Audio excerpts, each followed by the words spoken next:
are also downstairs, and they're all wood, so they're like the very good quality masbaha. So if you'd like to do that, that would be great.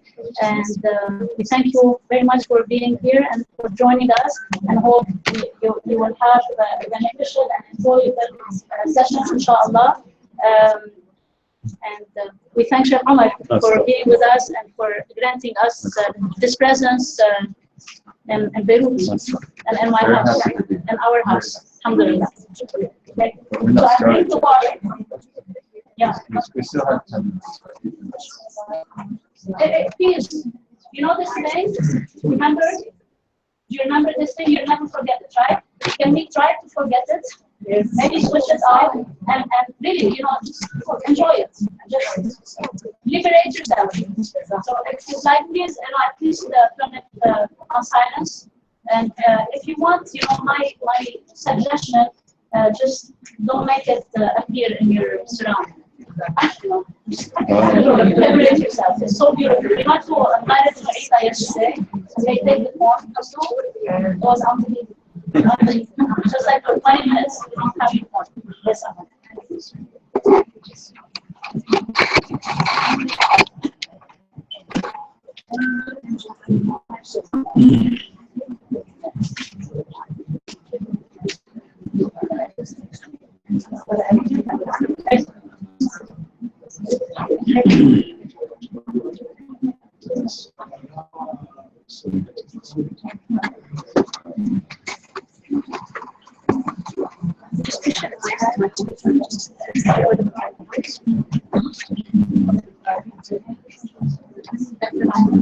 Can I ask John a question first?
Okay, those of you who know my password for the internet, disconnect from it, because we're using the internet, the Wi-Fi in my house, in our house, to live stream. So this will pick up, I guess. So please kind of like log out from the Wi-Fi.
Should we start early? Really? Bismillah ar-Rahman ar-Rahim. Sallallahu ala Sayyidina Muhammad. You didn't start that, did you? All right. Did we start now? I'll start it. Yes. Shall we start again? Bismillah ar-Rahman ar-Rahim. Sallallahu ala Sayyidina Muhammadin wa ala alihi wa sahbihi wa sallam. نوينا التعلم والتعليم والتذكر والتذكير والتأدب والتأديب والنفع والانتفاع والإفادة والاستفادة والحث على التمسك بكتاب الله وسنة رسوله صلى الله عليه وسلم والدعاء إلى الهدى والدلالة على الخير ابتغاء مرضات الله ووجهه وقربه سبحانه. اللهم افتح علينا بحكمتك وانشر علينا برحمتك يا ذا الجلال والإكرام. يا عليم علمنا من علمك ما ترضى به عنا ولا تؤاخذنا بما تعلم منا. يا حليم خلقنا بخلق الحلم وحققنا بحقائق العلم. سبحانك لا علم لنا إلا ما علمتنا إنك أنت العليم الحكيم. رب اشرح لي صدري ويسر لي أمري واحلل عقدة من لساني يفقه قولي. وصلى الله على سيدنا محمد وعلى آله وصحبه وسلم. I hope the men are comfortable. You have enough room there? Yeah. And I hope all of you are comfortable. I hope all of you have enough room. This is kind of a little miracle to get so many people in not such a big place. And we're gathered here over the next 2 days, 5 lessons to study what Imam al-Ghazali calls Ajaib al-Qalb. And this is book 21 of Ihya Ulum al-Din. So it's the Qalb of Ihya Ulum al-Din. Ihya Ulum al-Din, one of the greatest books ever written, one of the most beneficial books ever written. There's 40 books. And so book 21 is the middle. You could say it's the qalb, it's the heart. And this is an extremely important topic. Inshallah, we will do book 21. I'm pretty sure we'll be able to finish that. And then hopefully we'll get into book 22, which talks about things like khawatir, involuntary suggestions, and it talks about things like khuluq, character. So I hope we'll be able to do all of that. And I thank you very much for coming. It's a great honor for you to come. And I hope that you'll be happy. My talk will be in English. And since I originally gave this to people who, most of them don't know Arabic, and also because I was trying to condense it, because I'm not just going to read through the book, then I often leave out the Arabic, which probably is not very appropriate here in Beirut. It would be so appropriate to put it back in. Maybe we can do that. But I hope you don't have any difficulty with the English. I know many of you speak it as well as any of us do. So inshallah, we begin with that. First of all, Imam al-Ghazali emphasizes to us the importance of the heart. And all of you know how much the Quran And the hadith of the Prophet sallallahu alaihi wasallam stressed that. The heart is extremely important. And all of you know the hadith of the Prophet sallallahu alaihi wasallam, which is a completely sahih hadith. ألا وإن في الجسد مدغة إذا صلحت صلح الجسد كله وإذا فسدت فسد الجسد كله ألا وهو القلب. This is an extremely important hadith. And we see here that when we talk about the heart, we are talking about the muscular heart, this heart that beats in our chests. What we'll see though today, and we'll see this through the other lessons, is that we're not just talking about the muscular heart. We're talking about the heart of hearts, what we could also call the spiritual heart. And we'll begin to talk about that today.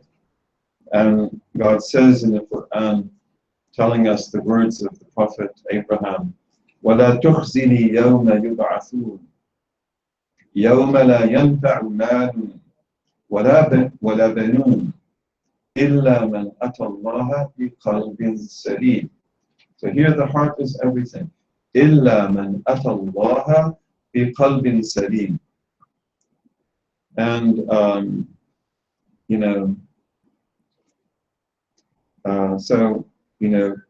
here Abraham says, and do not abase me.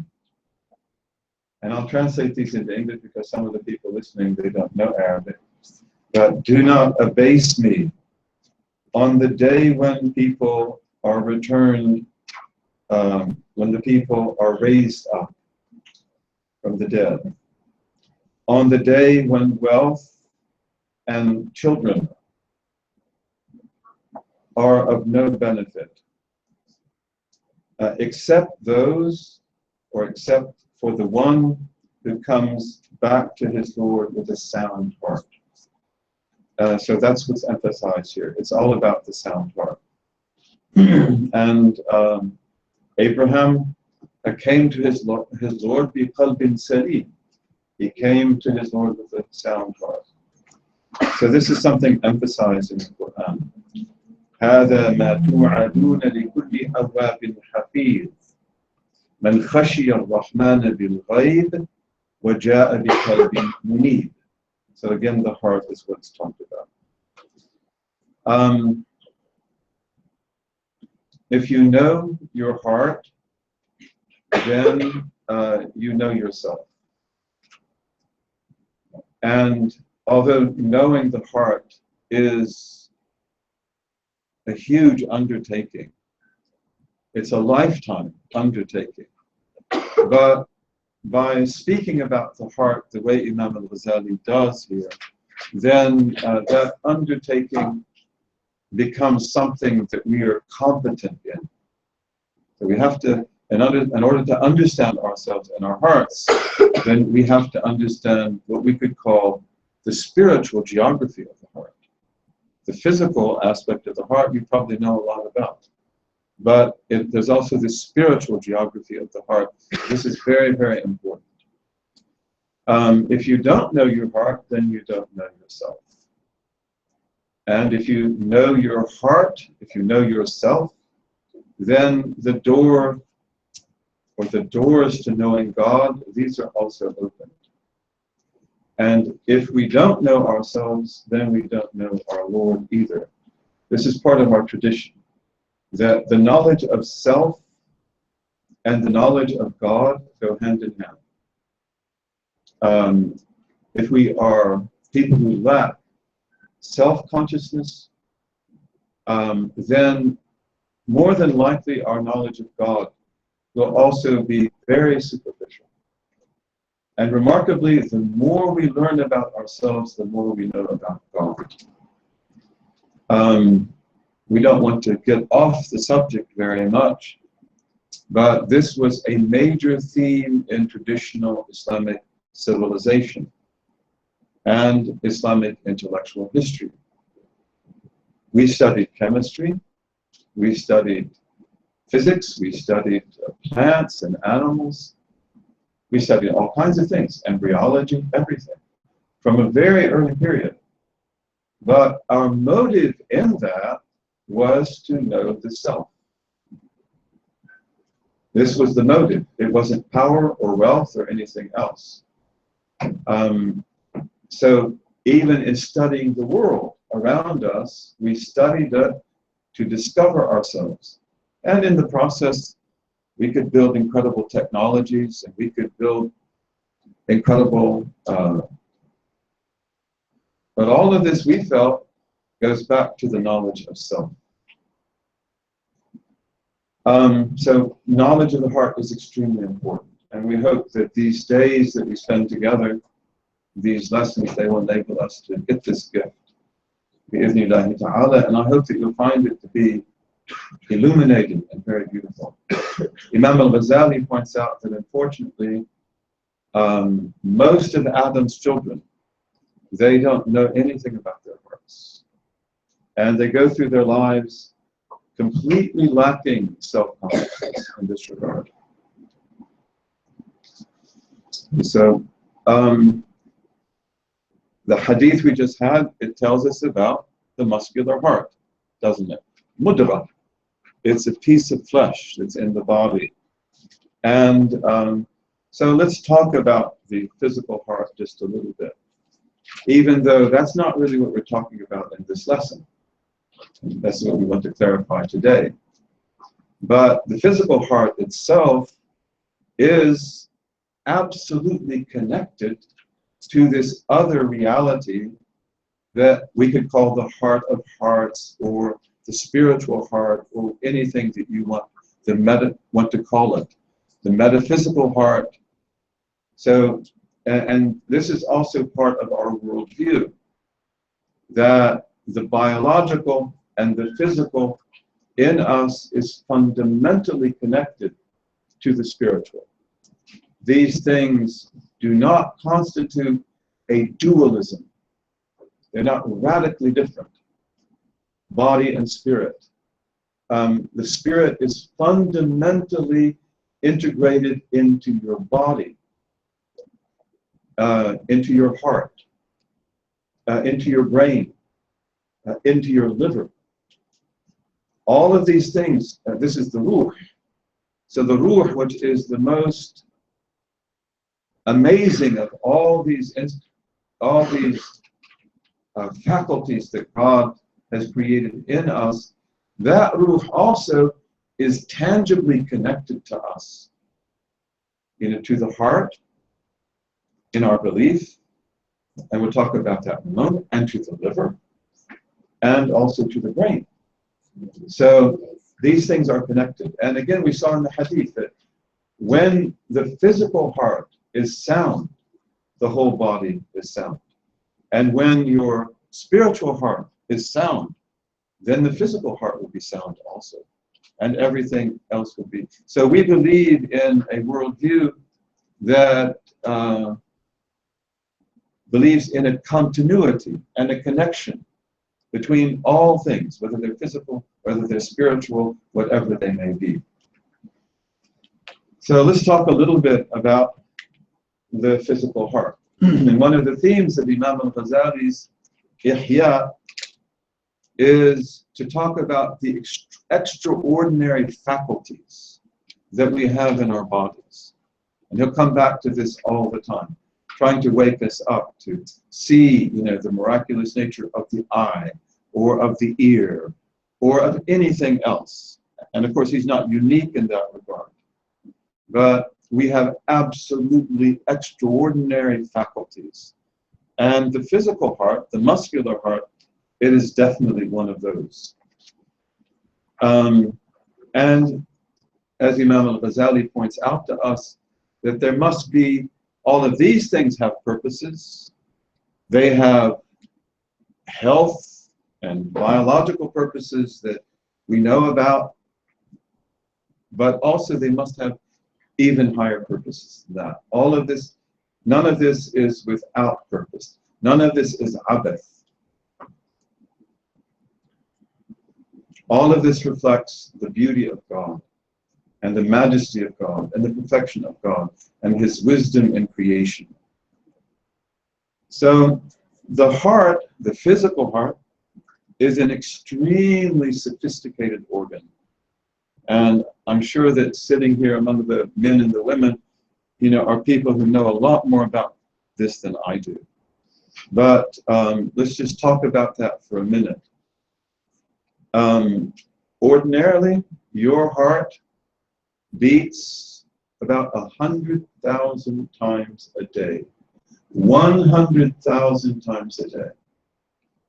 Does it? And if it misses a beat, you're in trouble, aren't you? Sometimes people have murmurs and things like that. But that's a danger sign, isn't it? 100,000 times a day, on the average, your heart is beating, this faithful servant. And you know that if it were to stop, we're finished. It never takes a holiday. It never takes a break. Pumping, pumping, pumping, pumping, all our lives long. And when it pumps, this incredible heart pumps about 2 gallons of blood a minute. That would be 7.6 liters. 7.6 liters of blood. It pumps every minute. That's like 100 to 120 gallons. I'm an American, you have to forgive me. We don't know what liters are. You do. I know that the liters make a lot of sense to you. They make, unfortunately, no sense to me. We're gallon people, gallons and pints and things like that. Even the English are not like that. But so I'm going to tell you both gallons and liters, and we have some Americans listening, so they'll be thankful. Everybody else in the world, it's like they went on to something else. But we have like 100 to 120 gallons an hour. You can't lift. You couldn't even begin to lift that much. That's 300 to 454 liters that your heart is pumping every hour. Every day, your heart on the average is pumping about 2,400 gallons. 2,800 gallons between that. 2,400, 2,800 every day. That's about 9,085 liters to 10,600 liters every single day. Again, what an amazing servant. And if any of this process is blocked or doesn't work, we're in serious trouble. Of course, it pumps this blood through the vascular system, and that vascular system of our blood vessels and our arteries, the capillaries in our fingers and elsewhere, that is 60,000 miles. This pump is pumping in your body the blood over a distance of 60,000 miles with every pump. That would be 96,000 kilometers. That's really amazing, isn't it? It's absolutely amazing. That means that the vascular system that this blood is going through, about 60,000 miles, 96,000 kilometers, that would go twice. That's like going twice around the Earth at the middle of the Earth. Twice around the Earth at the middle of the Earth. Of course, it's all in you. It's all contained in you, but there's so many intricacies, so many blood vessels, so many arteries. This is a miracle, isn't it? And one of the greatest things that can happen to us, and one of the greatest expressions of self-consciousness, is to become aware of the miracle of existence, and then to be aware of the miracle of living in this organic body that we have, everything about which is absolutely amazing. Now, we ascribe to the heart in the Islamic tradition functions that are brain-like. And that may be very confusing for many people today. So it's one of the things that we're going to talk about. But what we do know from modern science is that the muscular heart does, in fact, have brain-like functions. The muscular heart, for example, has about 40,000 neurons. These are nerve cells that send out impulses very similar, if not identical, to those of the brain. So this is also important to note that, you know, we talk about feeling with our heart, thinking with our hearts, and so forth. But in reality, the heart does have certain physiological functions, you know, which are similar to those of the brain. These cells of the heart, the neurons, these nerve cells, they communicate with the brain. And the brain also communicates with them. So it goes back and forth. Therefore, it's valid to say that the muscular heart has an intelligence that is its own, just as your brain has an intelligence of its own. And one of the things that's also very important to note is that our hearts do not necessarily obey the brain, and they are not necessarily connected to the brain. Okay, I get a break.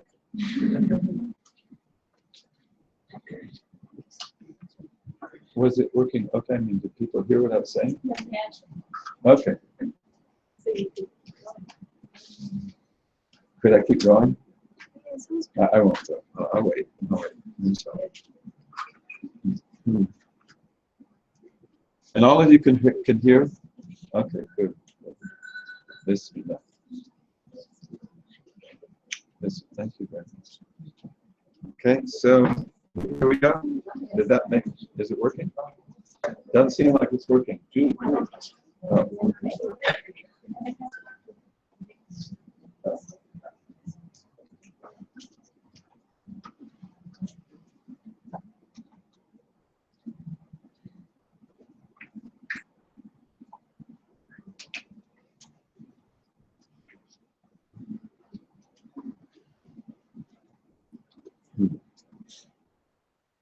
Much longer.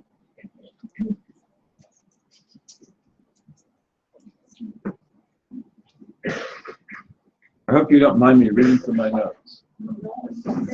Okay, or reading from my computer. We live in the entertainment age. Okay, thank you. We live in the entertainment age. Back in the 1860s, people wouldn't like me to speak without reading. That's the way it was. That's the way the culture was then. And Abraham Lincoln, Stephen Douglas, I'm sure people here, I don't know about your people. They might not have been like that. But they wrote their speeches and they read them. But the television completely altered this culture. And it created the age of entertainment. In the age of entertainment, people like you to get up and talk and move around and do funny things and entertain. So I hope you will be entertained, not at my expense, but I do like to read from my computer if you allow me to do that. And then we can, you know, inshallah, get everything, not miss anything. So coming back to the heart, where we left off, talking about the muscular heart, the physical heart, it has brain-like functions, and it is, to some extent, independent of the brain. The heart starts beating before the brain is fully formed. So that means the heart starts beating, doing its job, before there is a fully developed nervous system, which would, of course, include the brain. Also, the nervous system does not start the heartbeat, okay? And we are told that the heartbeat is, as it were, self-initiated from the heart itself. So it's a miraculous organ. And I know many of you could tell me a lot more about this, and tell us a lot more about this. I mean, maybe it has to be that way because this organ is so absolutely vital. It's got to have this independence, you know, that pertains to it. And of course, we also know the often very sad fact that the heart may continue to beat even when the brain function is finished. As in the case of people, God have mercy on them, who are said to be brain dead, but the heart's still working. So the relationship is a complex one. Now, Imam al-Ghazali then tells us about after drawing attention to the amazing nature of the heart, that the muscular heart, that this is not what we're going to talk about. This is what you who are physicians, you who are biologists, you know, this is what you study. This is your province, and rightfully so. This belongs to the laboratory. This belongs to the doctor, the heart doctor, the heart surgeon, and things like that. But what we want to talk about is what we call the super heart, the metaphysical heart, what I called before the heart of hearts. And we never want to forget that in our belief, this super heart is always connected to the other one. They're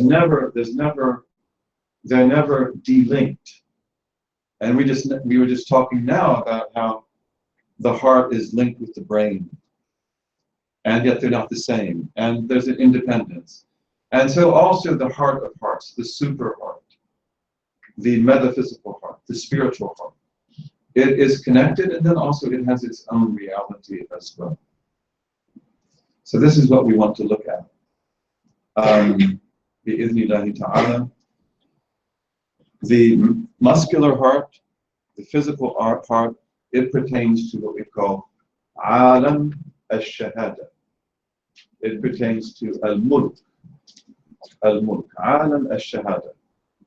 The world that we witness. The world that we witness by what? By our five senses. You know, we see it, we smell it, we touch it, we hear it, we taste it. Okay, that's alam al-shahada. And we call that also al-mulk. Whereas the super heart, the spiritual heart, this is connected to alam al-ghayb. And this is connected to what we call in our tradition by the Quranic word al-malakut. Al-malakut. The malakut is much greater. In the Bible, what Christians will translate into English as the kingdom of heaven is actually the word malakut. And in Syriac, it's malakuta, malakuta. And Jesus will say, when he talks about the kingdom of heaven, he uses the word malakut, but he uses it in its Syriac or Aramaic form. So this is malakuti. And inshallah, this is what we'll talk about, and this is the most important thing, perhaps, you know, of the spiritual geography of the heart. Okay, so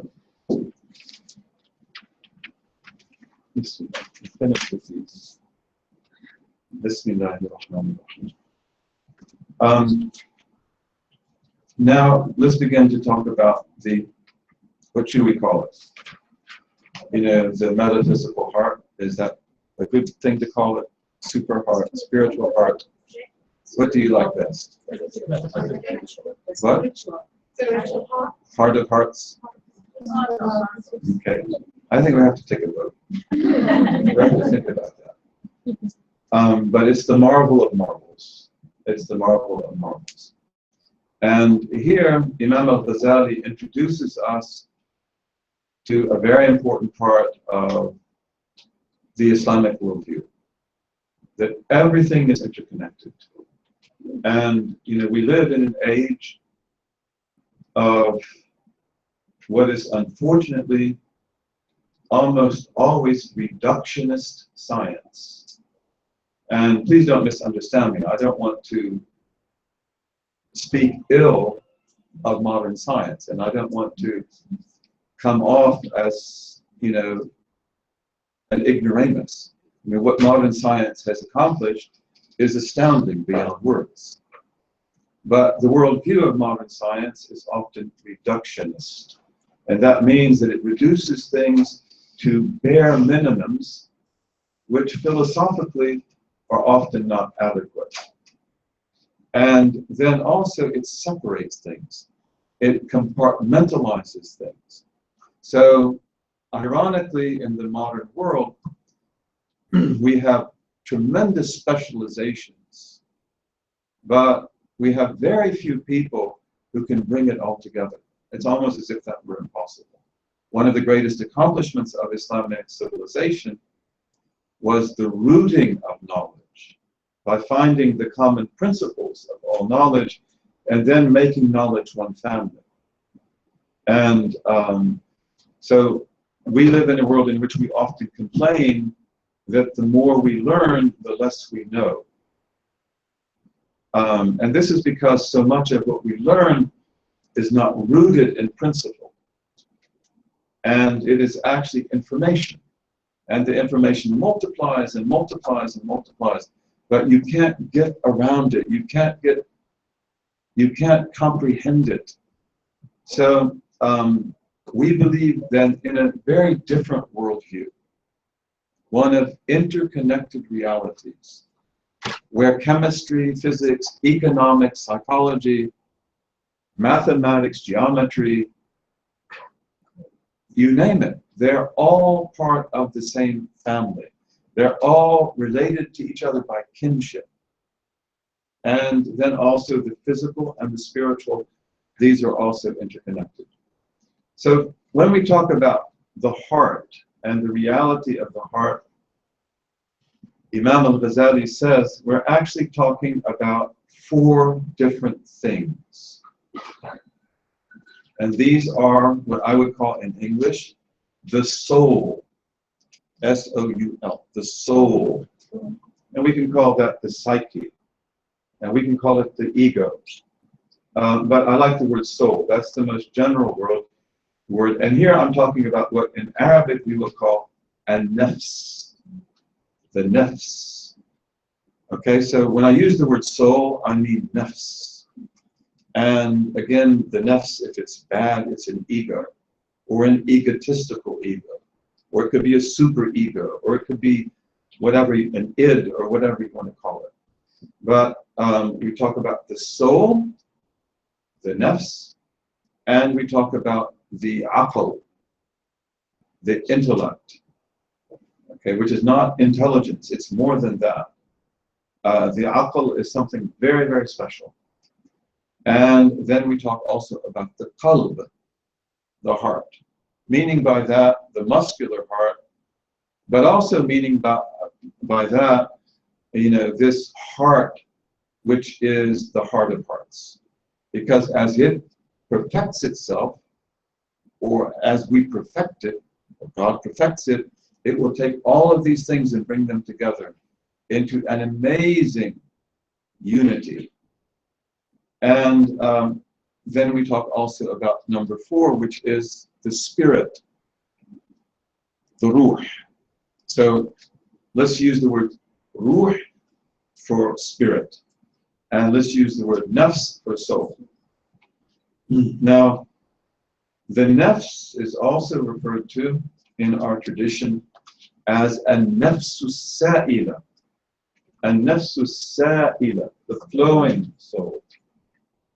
And we mean by that that we believe that the soul, whatever it is, the soul is you. When you say I, when I say I'm referring to my soul.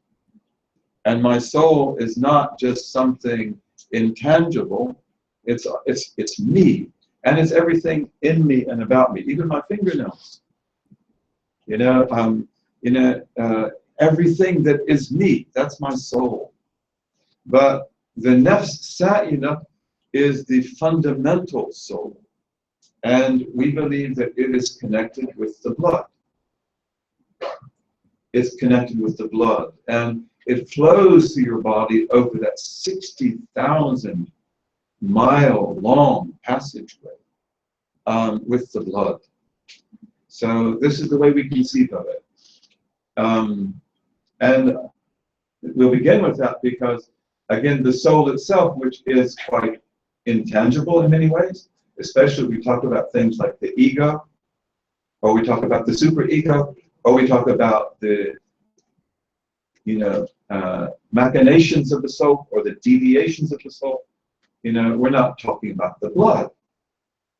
But again, physically, in our belief, the nafs is fundamentally connected to the blood. And especially as it flows through the body, and of course it also flows through the heart. Now, when we talk about the nafs, maybe we'll come back to this in 1 minute. Let's say, what are these other things associated with? So aql is really special. And in the Islamic tradition, to be a perfect human being, you have to have aql. And to be a man, you have to have aql. To be a rajul. The fact that you're a male, and forgive me, my dear brothers, this doesn't count for anything without aql. And we believe the same thing about women. That for the woman to be the woman who is like Maryam, or who's like Fatima, or Khadija, or Aisha, she must be a woman of aql. Okay, of Asiya, she must be a woman of aql. Now, the aql is for us also something metaphysical. It's huge. But the aql is, and this is not going to be surprising to you, associated with the brain. And our scholars knew from hundreds and hundreds of years ago, long before Imam al-Ghazali, the division of the brain into left side and right side, and they knew what sides, what in the brain was associated with memory, what's associated with art and artistic creativity, what's associated with other things. So we were sophisticated people. And we do things like that, of course, through medicine and through the study of things like head injuries. So we could see, oh, this injury now has affected the memory. So that part of the brain must be associated with it. And, mashallah, we were intelligent people, and we still are. But, so the aql is associated with the brain, that's obvious.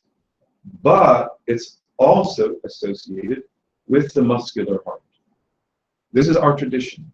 It's not just the brain, and it's not just the heart either for most of the scholars. But the heart also has a role here. And here I think the fact that, as we just mentioned, your muscular heart does have brain-like functions. It does have neurons.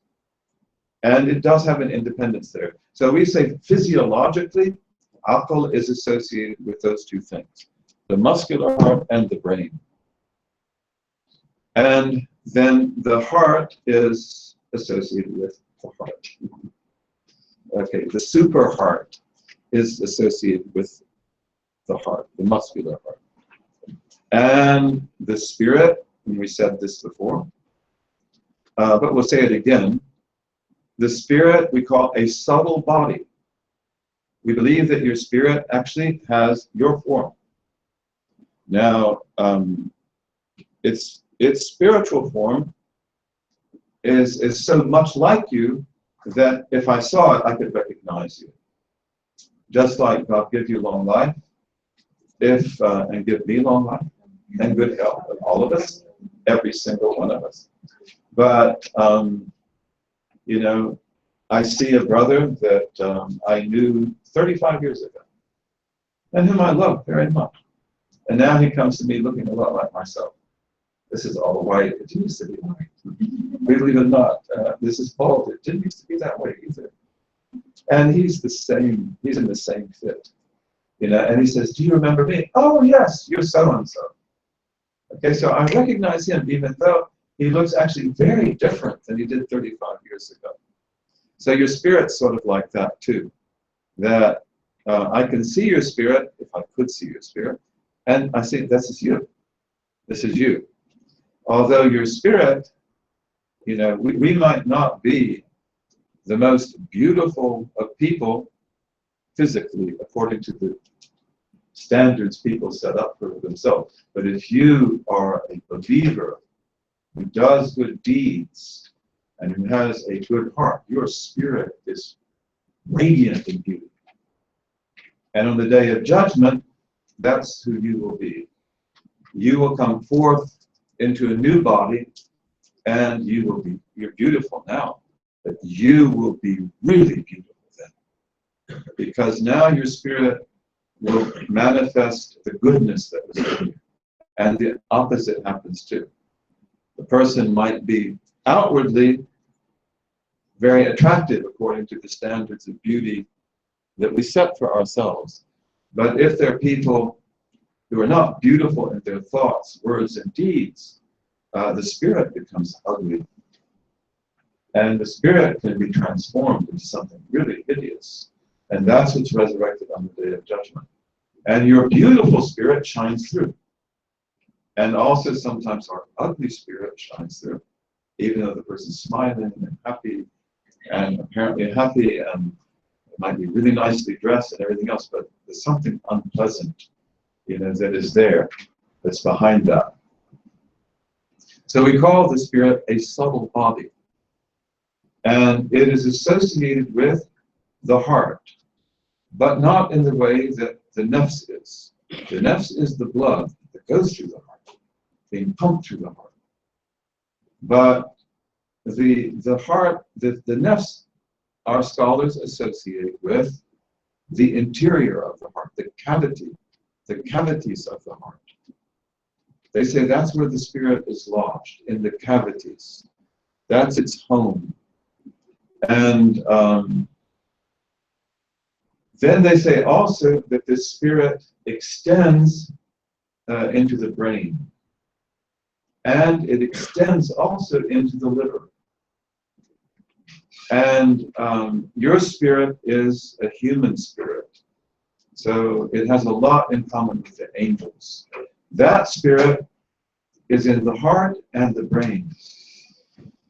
But then you also have a spirit that is like that of any animal. Because they have spirits too. Cats have spirits, dogs have spirits. Fishes have spirits. And that's the one associated with your liver. Your animal spirit is the one that is very closely associated with your liver. And those of you who know about traditional medicines would probably agree with me that traditional medicine puts a lot of emphasis on the liver. I don't know much about modern medicine. I'm not a physician. I was supposed to be, but I broke the rules. It was either you're a physician or a vet. That's what I was supposed to be. And my father was a veterinarian, and he'd be up at 2 a.m. going out to birth a cow, you know, on the prairie of Nebraska. I'd go with him, but then I'm not going to do this.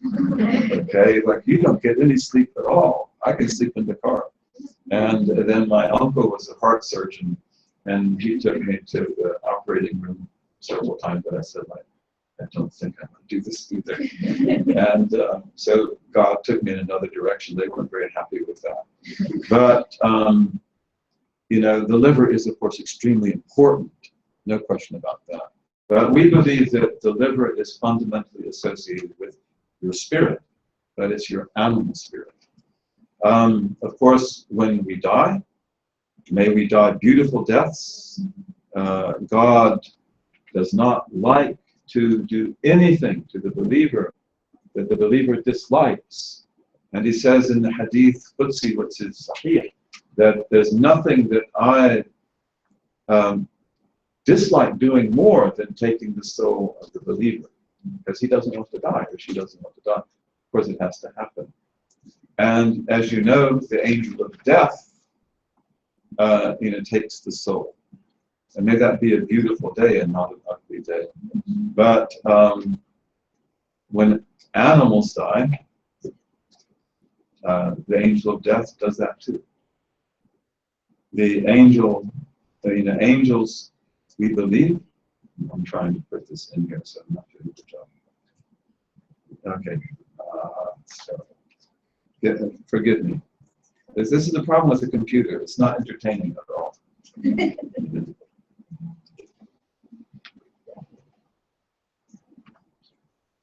So when animals die, the angel of death also takes their spirits, just as the angel gives them their spirits as well.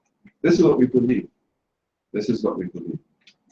Okay, so now we know, inshallah, what all of these four faculties are associated with in our bodies: the blood, the heart, the brain, the liver. And but the nafs, when we the nafs in terms of what it is metaphysically, then we say that the nafs is that faculty in you that conjoins, that brings together anger and appetite. هو الجامع للشهوة والغضب. So this is what the nafs does. It is that place where anger and appetite are, where they're brought together. Now we have to say a few things about appetite, shahwa. And again, I'm not sure that appetite is the best translation for shahwa. And you can help me with that, because shahwa is good and bad. Sorry? No. We'll work on this, okay? We'll work on this. But in any case, appetite is an extremely positive attribute that you have. This is very important. The fitrah, the natural self, is created beautiful and perfect and good. And in this fitrah, you have shahwa. And that shahwa is created good. This is important to emphasize, because although shahwa can ruin us when it becomes passion that's out of control, or appetite that's out of control, or many other things that we could talk about, it wasn't created that way. Shahwa is created to be something extremely good. And what is its purpose? The purpose of shahwa is to acquire benefit. To acquire benefit. Masalih, manafi', hawa'ij, daruriyat. So this is why God put in us a thing called appetite. It's what makes us eat. It's what makes us drink. It's what makes us want to be warm when we're cold. It's what makes us want to be cool when we're hot. And it's what makes us want to scratch when we itch, and so forth. And without any question, it can destroy us. Absolutely. It can destroy us, absolutely. But it's created to be very good. It's created to make us get the things we need. And we have to eat. We have to get nourishment. We have to drink. We have to sleep. We have to do so many things. We have to have children too. We have to reproduce. So shahwa is there as a very positive quality to bring masalih, to bring beneficial things. That's very important. And our brother mentioned the word, I think, intuition. No, you said instinct. I'm sorry. Instinct is a very beautiful word, very powerful word. But, your shahwa in your heart has an intuition for what you need. That what do you have to have? And, you know, the little baby, the nursling, he or she knows without ever being taught to nurse. And when he or she is hungry, to nurse again. Right? So they don't have to be taught these things. This is from shahwa. The shahwa intuits. It knows intuitively that I need something and I'm going to get it. I can get it here. Maybe I can get it there. The thing is, the shahwa does not have a great deal of intelligence or aql. It is intuitive. It's always looking for what it needs. And of course, it loves pleasure and it doesn't like pain, because usually pleasure is going to be associated with things that are good. And pain is going to be associated with things that are bad.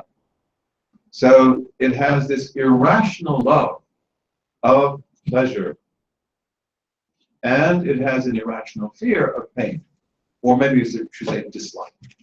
And this is, of course, what will destroy it and destroy me too. Because of the fact that it wants what is pleasurable. And it doesn't want what is painful. And that's why it has to be controlled. This is the dynamic of the human test. You know, that you've got to bring other faculties into play. Otherwise, if you leave the shahwa by itself, you will be destroyed. You will be, but in its root, the shahwa is very good. And as you develop spiritually, and you perfect yourself spiritually, and you get your fitrah in order, then the shahwa is one of those things that remains. We don't kill it. And, you know, some religious traditions, they believe in what we call in English mortification of the soul. Mortification, as you know, means killing, bringing death to. So they would say you have to kill your appetite and kill your anger too. Okay, and some spiritual traditions, as you probably know, they were based on that. But ours is not. Ours is, we don't want to mortify appetite. We don't want to mortify the soul. We want it to be healthy. Okay, now you have anger. Now that's about, isn't it? Don't shake your head. No, it's not. Anger is also good. Anger is necessary. And anger was put in your beautiful soul to ward off harm. This is what it was created for. So anger is there to protect us from madarra. It is there to protect us from mafasid. It is there to protect us from anything that compromises our well-being. That's its root.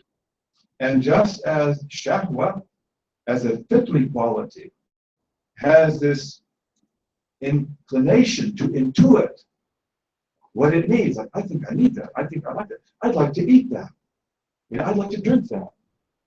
A child, for example, if you can't leave beautifully colored medicine around them, right? Because if it's red, it's like, this should be good to drink. That's an intuition of shahwa. With this beautiful color, it should be, but it's not, right? So you can't leave that medicine within their reach. But the same thing with anger. Anger has in it an inherent ability to intuit harm, mafasid. This is beautiful. Those of you, who've studied about the Sharia, you know that our Sharia, all of it is jalbul masalih and dar'ul mafasid. All of the Sharia, we are told by the usulis, is about acquiring masalih, but not just for you, for the whole society, and repelling mafasid, harms, detriments. So this is what is in you, in your anger and in your appetite. And therefore, we want your appetite to stay forever. And we want it to be healthy. We want it to be normal, but it's got to be properly channeled. And when it's properly channeled, you become brilliant. You become even spiritually perfect. And anger, the same thing. We don't want to mortify anger. And, you know, some of us have very powerful impulses of anger. But you don't want to kill it. You want to control it. And when you can control it, and again, it has these intuitions, but you know, people who have issues with anger, they intuit problems everywhere, right? And you can just say a word or do a thing, and they can be in your face and be angry at you, and it's like he's an insane man or woman. Okay, but this is anger that's not having the, it's got its little intuitions, which are not very good, but it's not being ruled by intellect. It's not being ruled by the heart and by other faculties. So, you know, your anger is a dog, and it is a big dog, and dog, a kelp, and it's got fangs, and you want that dog in your house of your heart, but you want it to be a trained dog, mu'allam, mukallam, right? So it hunts for you. It hunts for you. It obeys you. And when you tell it to sit, it sits. And when you say attack, it attacks. And when you say get, it gets. And when you say come back, it brings back. Okay, this is the way you want your anger to be. Just like you want your shahwa to be like a horse. It will take you wherever you want to go. But the horse will obey you. And you know, when you make it go fast, it will go fast. And when you tell it to stop, it will stop. And you say go to the right, it will go to the right. It will throw you. And when you say jump, it will jump. Okay? This is the metaphor, one of the metaphors they use. And when our shahwa is under control, then we get all kinds of incredible good qualities that come from it. Empathy, sympathy, kindness, tenderness, many, many things. When anger is under control, like a hunting dog, then you get incredible qualities like courage, generosity, and so forth. And so this is very, very important. And this is why also, you know, men and women, people that no doubt you know, all of us know, you know, usually the complaint is anger. The other complaint of shahwa is there. They don't usually complain about that.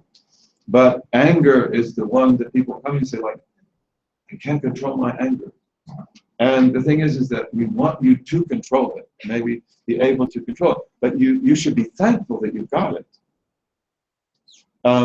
When you have strong feelings of anger, you know, then you can do things.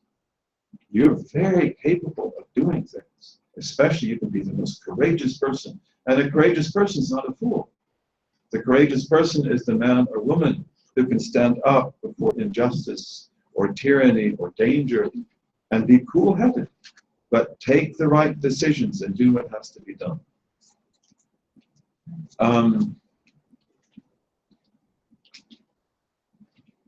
Okay, so now we're going to talk a little bit more about intellect and the heart and the spirit. And again, so when we talk about the soul, the nafs, then we're talking about you, right? I'm talking about me, myself, and I. Even my fingernails, that's all my nafs, okay?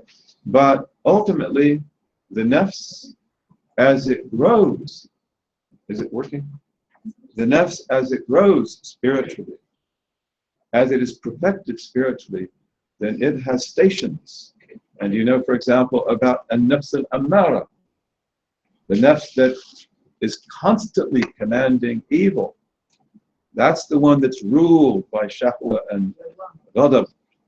And then you have the nafs lawama, the nafs that is self-deprecating. It blames itself. And that's a good thing. That's the nafs that the intellect and the heart, are now beginning to control. So now it regrets the things that it's done and it blames itself. And then you go from that to the nafs mutma'inna, the nafs that's at peace with itself.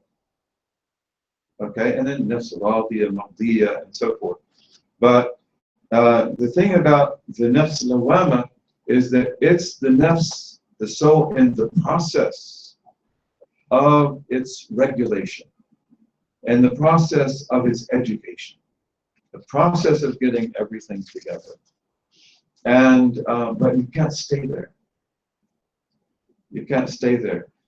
Spiritually, you've got to move beyond the nafs lawama to the nafs mutma'inna. And that's hard for most of us to do. We continue to blame ourselves and to doubt ourselves and to be frustrated with ourselves. That's the nafs lawama, and it's good. And we want to always be careful about ourselves. We want to always be critical about ourselves. But you've got to come to the nafs mutma'inna. Otherwise, you go back to nafs lawama. You can't stay with the nafs lawama. Huh?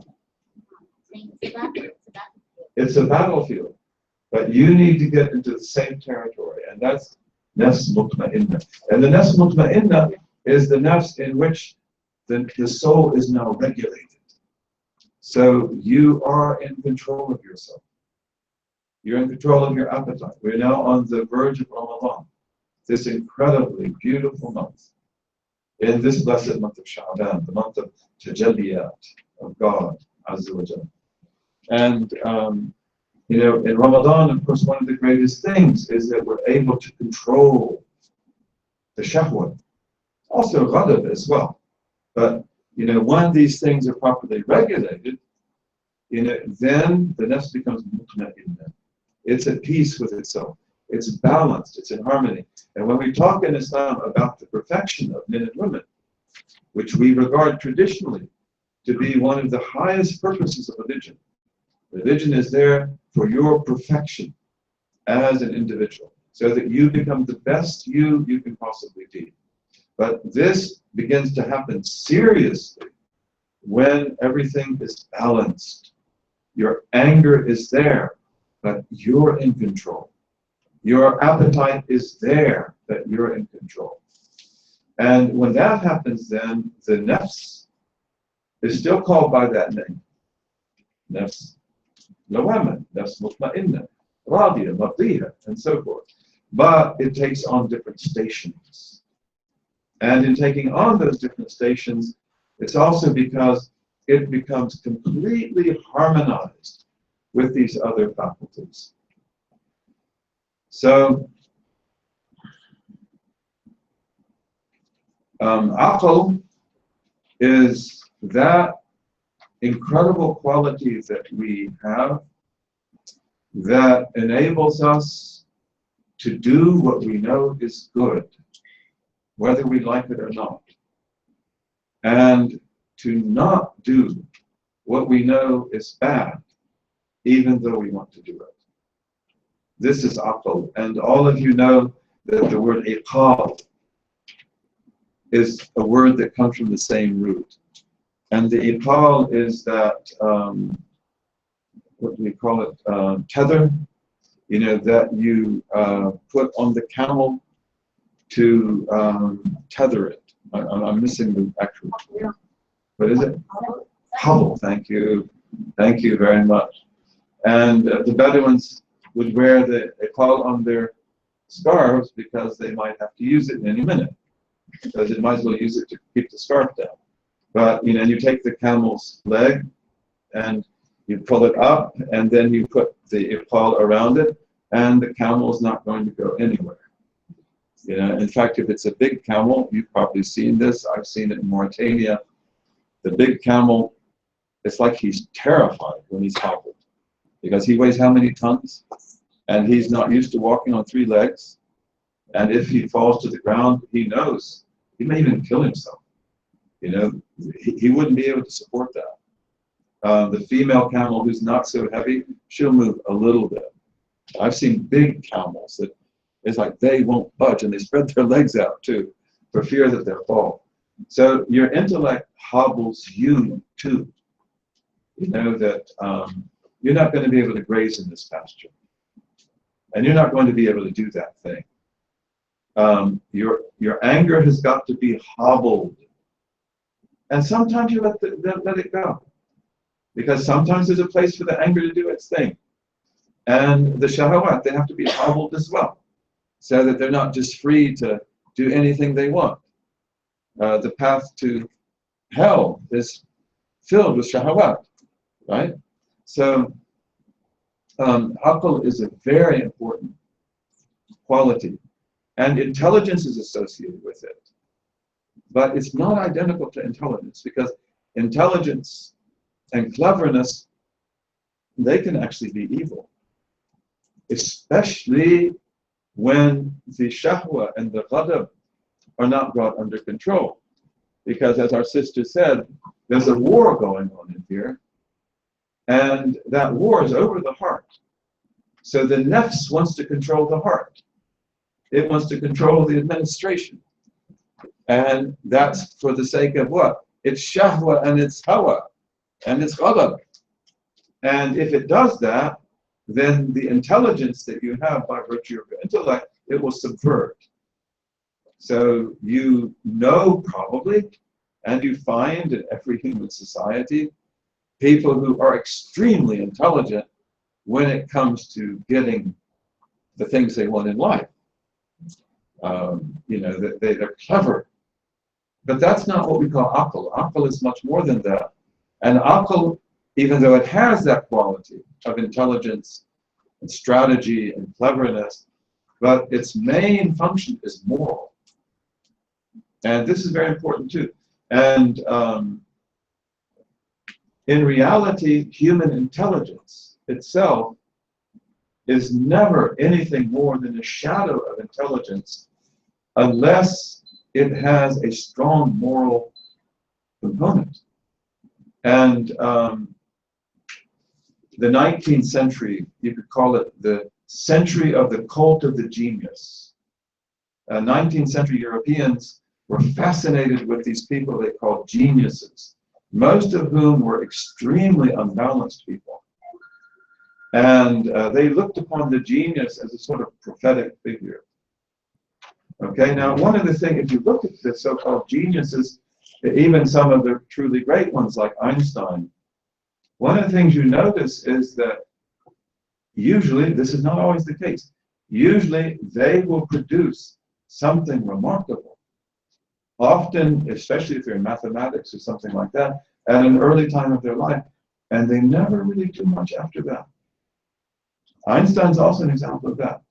He does his breakthrough on relativity, special relativity, general relativity, but he really doesn't do much after that. And in some ways, the rest of his life, Einstein is kind of a dull person in many ways. Now, he's a very brilliant man, a good professor, but he's not that incredible genius, as they would say, who produces the laws of relativity, general and special.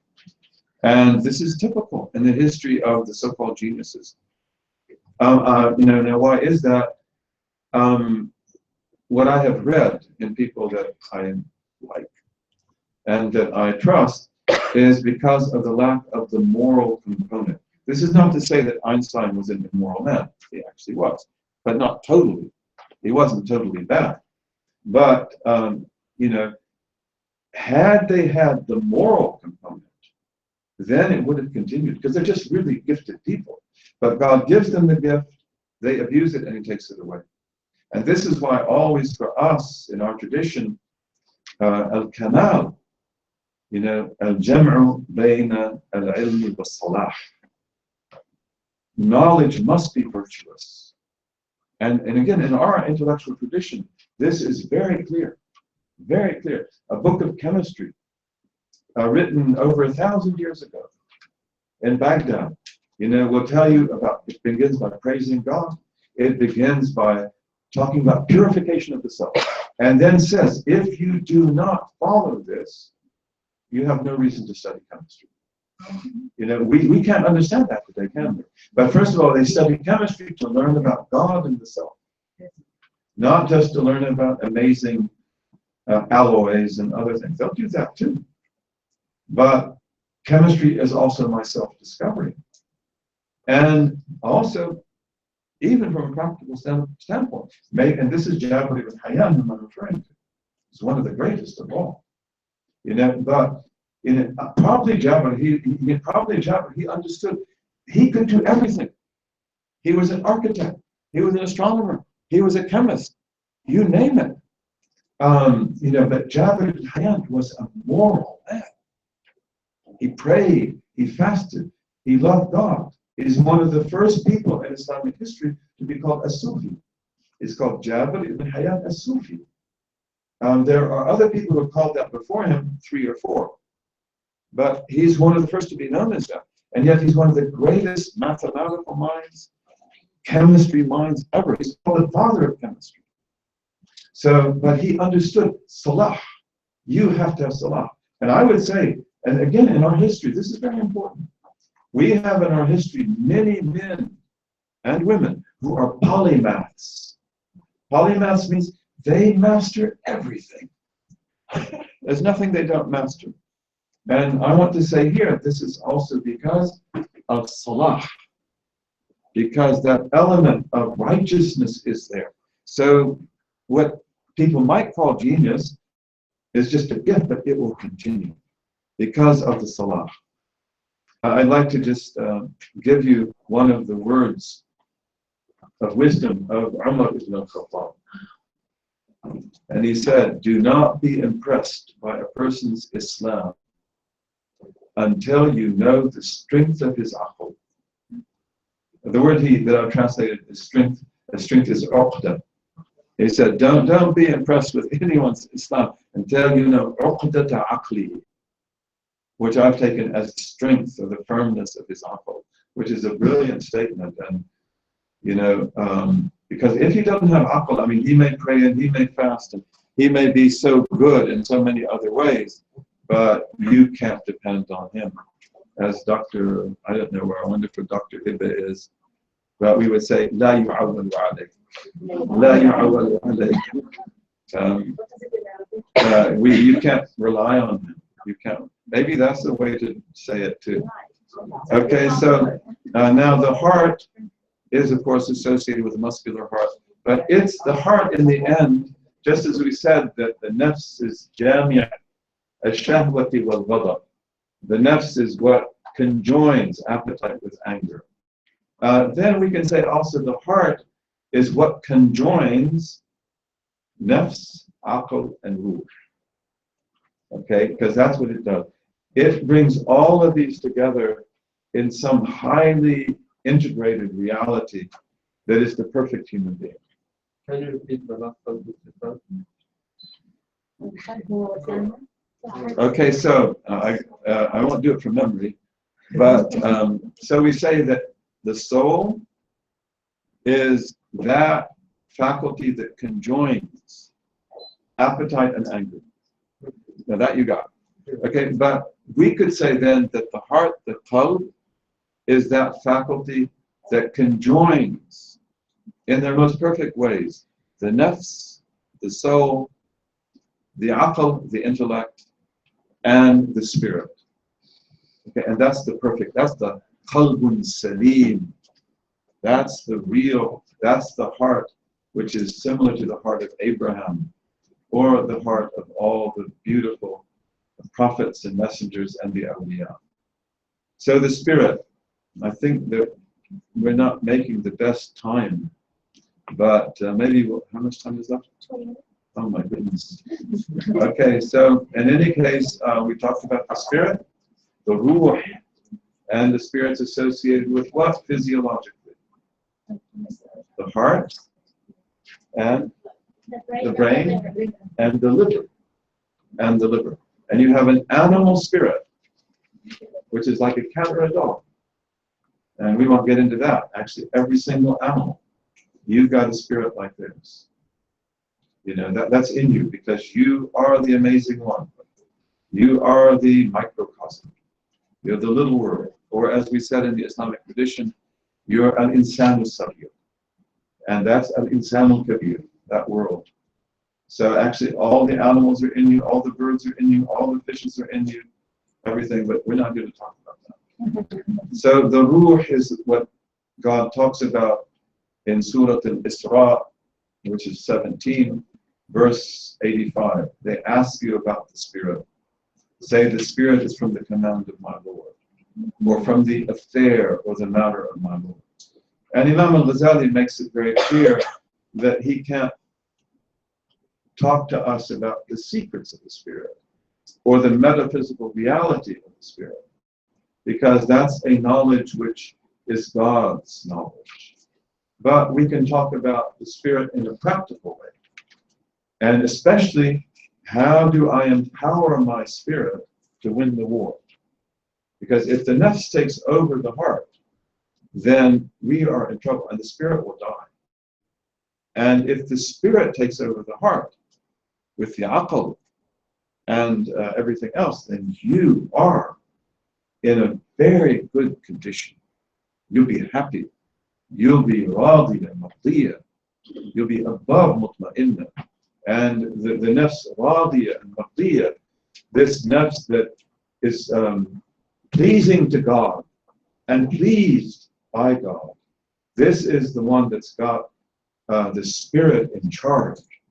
The spirit won the war. And now the nafs is doing what it's supposed to do. Shahwa does what it's supposed to do. Ghadab does what it's supposed to do. Everything is in its place. And then it is pleasing to God, and it is well pleased. Now, we mentioned the animal spirit, and Imam al-Ghazali says that your human spirit, and maybe you can say your angelic spirit also, they ride on the back of your animal spirit. The animal spirit, which is associated with the liver, and it makes you the brother and the sister of the animals also. But that spirit's also very important, and we're not going to kill it or anything like that, because it's actually the mechanism that empowers, the spiritual spirit, if that makes sense. And I hope that's not confusing, but again, it's really important because many people, when they think of spirituality, even Muslims, it's always about killing, these impulses, killing these instincts. That's not the way it works. You're going nowhere with that. Your animal spirit has got to be healthy. There is a lion in you. And there's a lion in you too, a lioness. And there's also the other animals as well. And you want them to be there. You see, this is necessary for the spiritual journey. Because the spirit, as this gift that we have, that can truly know God and be in harmony with God, it rides on the back of the animal spirit in us. So we want everything to be saved. We want everything to be in the right place. And there's nothing that's going to be eliminated. Everything's going to be illuminated. Everything's going to be made right.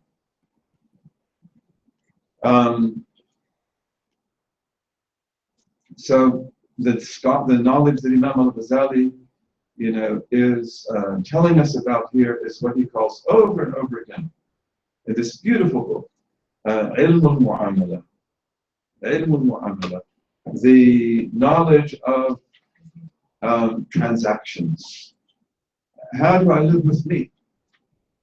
How do I live with my laziness? How do I live with my anger? How do I live with everything else I have? And then how do I live with you? How do you live with me?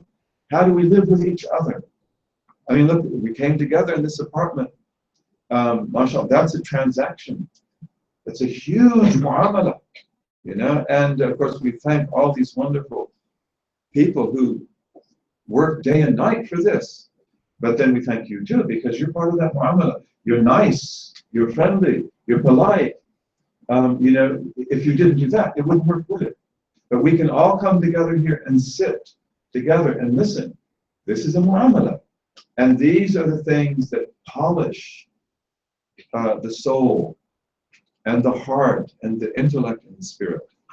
So Imam al-Ghazali, in talking about the spirit, it will all be from the standpoint of mu'amala. There are types of mu'amala, and we'll see that mu'amala is in the heart, and it's also in physical transactions, outward transactions. But this is where we get things in the right place. So we have a lot to say about that. Now,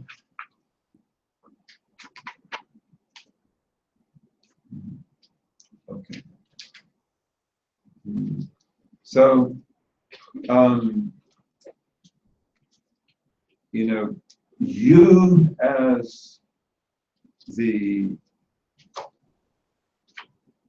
total you, the perfected you, the one with Kamal, the one that brings all of these together in perfected form, the nafs, the aql, the qalb, and the ruh. He calls that al-latifa al-mudrika. You know, this is al-latifa al-mudrika. It's that aspect of you that is very subtle, and it perceives truth and reality. It knows what to do. I'm reminded here of a beautiful hadith of the Prophet sallallahu alaihi wasallam, where he describes the awliya, the saints of God. And he says at the end of this beautiful hadith, يعني قلوبهم مصابيح الهدى. قلوبهم مصابيح الهدى. Their hearts are the radiant lamps of guidance. يخرجون من كل غبراء مظلمة. And they will come forth. They will come out of every disastrous, dark catastrophe. Okay, they're mudrikun. And they will be blessed, they will be guided. But the awliya, they'll always find their way out. And that's why we want them to guide us. That's why we want to love them and to honor them and listen to them. We live in today the most disastrous situation imaginable. And although this ummah has been through hard times, many times before, and I'm not able to say that this is the worst time, because I wasn't there when Baghdad was destroyed by the Mongols. I wasn't there when other things have happened in history. You know, but we are in a difficult time. This is no doubt about that. And one of the reasons I believe why that is that in many ways, the Ummah today, it doesn't care much about this legacy. And it doesn't care much about the awliya. This Daesh group, for example, took the tomb of Uwais al-Qarani, who we know to be a wali of Allah by the Prophet, sallallahu alaihi wasallam, and they blew it up, you know, with modern weapons, as if it were an enemy target. I mean, you're going to get ahead with that. So that's war with God and His Messenger. And what good is going to come? We ask God to bring us back to our senses and to let us be what we're supposed to be. The closer you come to God, the more real you become. Huwa al-haq, right? The more that you come to know your Lord, the more you become haq. You become real you. You become truly balanced. And therefore also you have this idrak. And everything in you intuits. It's like you think with your whole body, your whole self. I think now that maybe we're going to end the lesson on time. 10 minutes left? Okay. So the purpose of your heart then, the purpose of your heart is to enable you to know God and to serve God. And this beautiful servant you have in your heart, your chest, pumping thousands of liters of blood faithfully every day, you know, through this circuit of blood vessels and capillaries that goes twice around the earth in distance. You know, this servant, it's there to enable you to make this heart what it's supposed to be. That, again, you're riding on its back. We ride on the back of our heart, our muscular heart, just as we ride on the back of the animal spirit. And this is all so that you know yourself and you know your Lord and you come close to your Lord and you serve him. And then you become real. And then you become a miracle. You become a wonder to the world. So the heart is a vehicle. Your body is a vehicle. We've talked about a lot of vehicles. You have to take care of your body. You have to take good care of your heart, even your physical heart, of course. You want to keep it healthy. But all of this has got to come together. Nothing can be dispensed with. And of course, there are people who are not blessed with health and who live their lives in pain and in disability. They can be some of the greatest believers ever. But that's not the norm.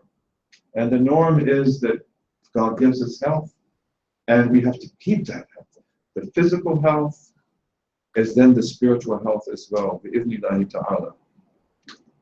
Again, your heart then is the barzakh. It is the interface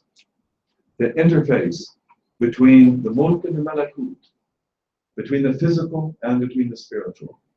It's what enables you to be God's servant and his Khalifa on earth, his steward, his vicegerent on earth, bi'idhnillahi ta'ala.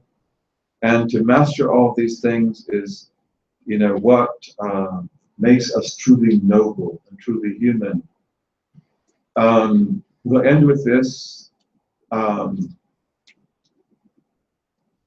Humanism is that value system that the West values probably more than almost anything else.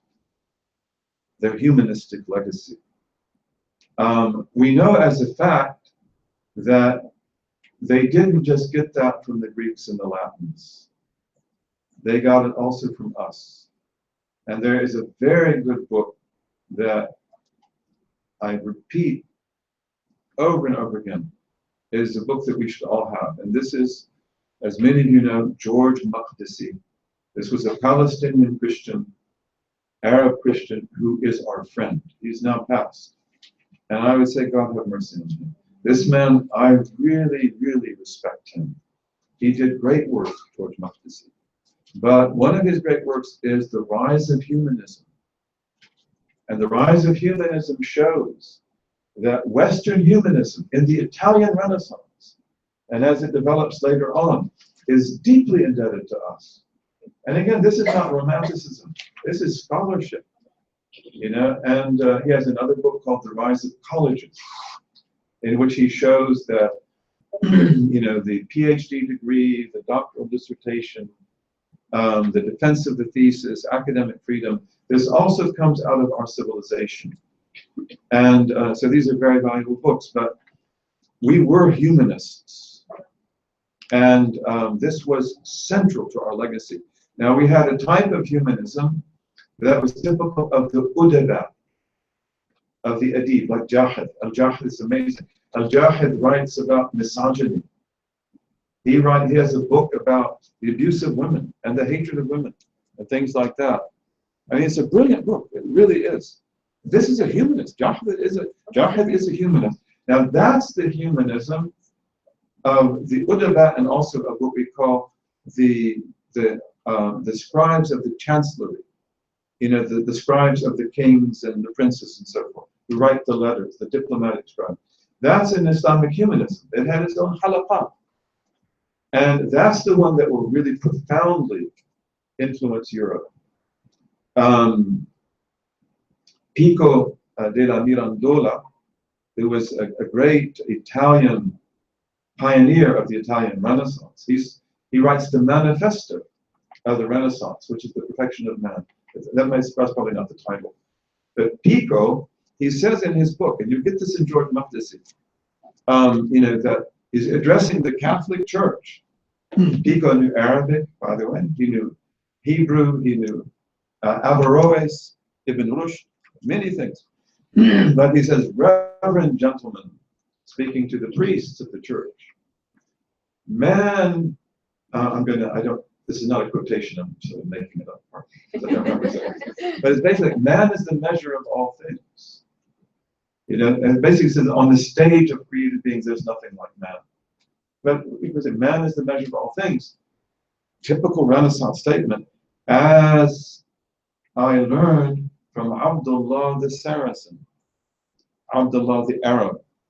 The Moor is a Berber, the Saracen is an Arab, in that parlance. So we have a lot of Saracens here. When that's good company, in my opinion. Probably have some Moors here as well. And the Berbers, you know, but this Abdullah is Abdullah ibn Qutayba, who wrote a book just like Pico's book hundreds of years before him. So this is a fact. But we have another humanism, which is the one that Imam al-Ghazali is calling us to. It's not a contradiction of the other one. And this we can call transcendent humanism. Transcendent humanism. And you call it transcending, you know, because of the fact that this is when you become a real human being. By transcending, maybe we shouldn't use this word, you know, your animal self. And by getting your anger and your appetite and everything where it ought to be. And then you go to nafs mutma'inna, that's transcendence. And then to nafs radiyya, madiyya, that's transcendence. And this is the epitome of Islamic humanism. And this human being is the Khalifa of God on earth. This human being is the true daughter or the son of Adam. And this is the human being that the whales prayed for, and the ants and the birds, as we know from Sahih Hadith. And when they died, the whales cry for them. The fishes in the sea, the ants, our Prophet told us that. So this introduction to the heart, then, it's about that. How you can be God's steward on earth. Man or woman, male or female. And this is also the secret of heaven and hell. Because you are made to be something. Nothing on the face of the earth is fashioned like you are. Daughter of Adam, son of Adam, beautiful brother, wonderful sister. Nothing is like you. So what did you do with your gifts? What are you going to do with your gifts? And, you know, Jesus has the parable in the Gospels of the rich man, you know, who had 3 sons, and you know, he gave them money to see what they would do with it. I don't remember the story very well, but you know, one of them, he didn't want to lose that money, so he buried it or something like that, so that when his father came back, he could give him the money. And the others did other things with the money. They invested it. One of them, in fact, made that money a lot of money. And the ones that the father acknowledged were those ones. The ones that buried the money so that it wouldn't be lost. It's like, you know, this was a failure in his eyes. And we must not be like that. You know, you've got immense gifts, every single one of you. And we have to learn how to bring those gifts to life, bi'iznillahi ta'ala, and to be the best. كنتم خير أمة أخرجت للناس. You are the best nation, religious community brought forth for humankind. Imam al-Bukhari says, and this is the opinion of the Salaf, as-Salih, you must be the best of all people for all people. This is the position of the Salaf, as-Salih. You must be the best of all people for all people. Today, it's hard to believe that our ummah could play such a role. It is for many people. And that's the role we're supposed to play. And when we don't play it, then that is a big loss for us and for everyone else. And may God, in this difficult time, enable us to get our feet back on the ground, and may He bless our countries, this beautiful country. My parents came here in 1973. At that time, I was in Cairo studying. My wife was there with me. We were about to have our first child. My parents loved this country. They loved it. They couldn't stop talking about it. And they loved everything in it. And the Christians and the Muslims and everybody, they loved the whole thing. You know, then of course in 75 you have the beginning of that horrible civil war, which in many ways is the beginning of the destruction of the Arab world. And you know, I can't tell you about your situation today because I know so little about it. But I do believe that you've turned corners. And I do believe that Lebanon is healthier today than it probably was for a long, long time. And may you continue to get healthier and healthier. And may you cure these sicknesses that are eating away at us so that they can also take over the other lands as well. Bi-iznillahi ta'ala. Let's stop now and have questions. And we made the first lesson okay. We got through that okay, inshallah. Well, you're the judge. But at least I got through my mind. Yeah, this. Yes. Walaikum salam. So you said that most people ask questions so that they can't control their anger, and that we should control anger. How? Really, how? So how do you control your anger? First of all, by studying marvels of art. Okay, so you know, learning about these things is one of the ways that we begin to control it. You know, if I know, for example, that my anger will serve me, and it will make me strong, and make me noble, and make me courageous, and you too, and generous, then I want to do it. All of us want to be good. And, you know, so education is part of it. And we say in Arabic that الشباب شعبة من الجنون, that youthfulness is one of the branches of insanity. And thank you very much for coming. Thank you. Thank you very much. Yeah, thank you very much for coming. Thank you. But we say that, you know, youthfulness is one of the branches of insanity. But one of the reasons for that is because, and this is one of those insane people, I now have a gray beard. When I didn't have a gray beard, I was sometimes outrageous. I'm ashamed of that, but you know, it's like that junoon, you know, of the shabab. But also, it's ignorance. It's just ignorance. I remember my brother and I. This is before I became a Muslim, but we sometimes did very stupid things. And once we were sitting on a log outside our parents' house, over a cliff, and my brother said, "I can't wait till I have gray hair." And I said, "Why?" He said, "Maybe I'll have some wisdom. Because we've done something really stupid." You know? And so education, teaching is a big part of that. And then there are a lot of practical things that we can do as well. But we won't go into those details right now because that would be a long answer. That's a whole class, inshallah. But you know, make wudu, sit down, take a time out. Do I respect my mind? I hope so. But anger turns us into fools, doesn't it? The most embarrassing thing of all. You know, that when anger gets out of control, we become so foolish. Yes, Sidi. Is that Khalid? Yes. Yes, Khalid. When I was reading about you, I read that the most influential person was on the story was Malcolm X. Malcolm has the anger inside himself, or the lion inside him.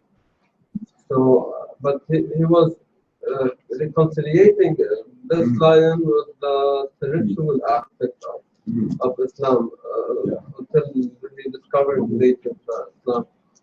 So, how do you see Malcolm's life in terms of what we discussed today? That's a beautiful, beautiful insight. And thank you very much. Malcolm, God blessed me to come into Islam through Malcolm X, after reading Malcolm X's autobiography. And I'm really thankful for that. But Malcolm is a man, this is one of the greatest Americans who ever was. One of the most intelligent, one of the most sincere, one of the most upright and just. He was assassinated in 1965. But, you know, Malcolm was really amazing. But as our brother pointed out, Khalid, Malcolm, you want to talk about a person that has anger? I mean, Malcolm had vast, a volcano of anger, but he controlled it. Yes. And he brought it under control. And Islam was what enabled him to do that. And therefore, Malcolm becomes the most courageous person, but also the most beautiful person at the same time. All of this is the control of these elements of appetite and anger. And I lived in that America of Malcolm X, you know, which was a segregated white supremacist America. And I would see him on television like other people. And although this is when I'm still a teenager, so, you know, I don't relate to him as I would when I'm a little bit older. And I read the autobiography, but I always admired him, and especially because I know these white people that are interviewing you on television, they hate you and they despise you and they regard you basically to be nothing. And yet Malcolm can talk to them smiling, joking, laughing, always getting the best of them and everything. And, you know, most people, if they were in that situation, they'd be extremely nervous. You know, one of the great African Americans of the United States, W.E.B. Du Bois, we pronounce his name Du Bois, it's Dubois, but we pronounce it Du Bois, and he pronounced it that way too. But Du Bois was extremely intelligent. And one of the things he says is that one of the difficulties against the black man or the black woman in the white supremacist United States is that they've got to prove themselves twice over every time. They can't just be like the rest of us. They've got to prove that, oh, so you're not this thing that we thought you were. But maybe you still are. You know, so they have to prove that over and over again. And, you know, so that's a really difficult situation. And Malcolm was able to go into that with a courage and a grace and a beauty that is amazing. Muhammad Ali is another example. Muhammad Ali and these people, you know, it's just, we in the United States, I believe, we Muslims in the United States, we have to learn answers to questions. That if they say this, what do you say? You know, our books traditionally, إِذَا قَالُوا أو إِذَا قِيلَ فَقُولُوا. We actually need that. That if they say such and such, you say such and such. And I would say that in responding to the questions and the criticisms of the time, we really need to mine, like a gold mine, the words of Malcolm X, the words of Muhammad Ali, the words of W.D. Muhammad, the words of others, of these African Americans, because they were very smart. And they knew what to say. And thank you very much. I don't know if you got the right answer, but that's a brilliant answer. Makes me very happy. Brilliant question, sorry. And that's another, you see? Yeah. Any other questions? Yes?